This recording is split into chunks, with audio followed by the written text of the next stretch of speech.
L'Organisation pour l'harmonisation en Afrique du droit des affaires vient de tenir sa réunion du comité des experts ici à Brazzaville. À l'issue de cette rencontre annuelle, le passage du témoin a été fait ce week-end dans la capitale congolaise entre les présidents sortants et entrants. Le projet étant conçu, il reviendra à la nouvelle présidence de parachever cette ambition projet qui demande à être menée avec détermination. Et le président entrant, Cheikh Sako de la République de Guinée, n'est pas resté indifférent face à ces propos.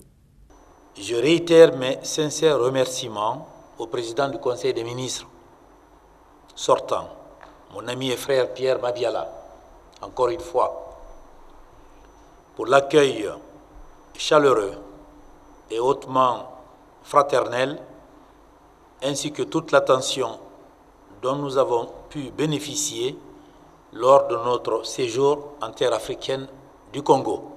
La présidence de l'organisation se trouve donc désormais entre les mains d'un autre expert. Les 17 pays membres se veulent confiants du moment où des réformes ont été apportées sur le plan financier. Le plan financier, justement, qui reste le ventre mou de l'organisation. L'adoption par le Conseil des ministres du nouvel acte uniforme sur la comptabilité qui est désormais intitulé acte uniforme sur le droit comptable et l'information financière qui vient remplacer donc l'acte uniforme qui avait été pris en 2000 concernant cette comptabilité des entreprises. Vous savez qu'au niveau de l'espace OHADA, il y avait en fait comme deux sortes de référentiels qui étaient appliqués par les États et donc la conférence des chefs d'État à Ouagadougou avait demandé d'uniformiser ce référentiel au niveau de tous les États. Et donc c'est au niveau de cette 43e session que l'acte uniforme vient d'être signé par tous les États présents à cette session.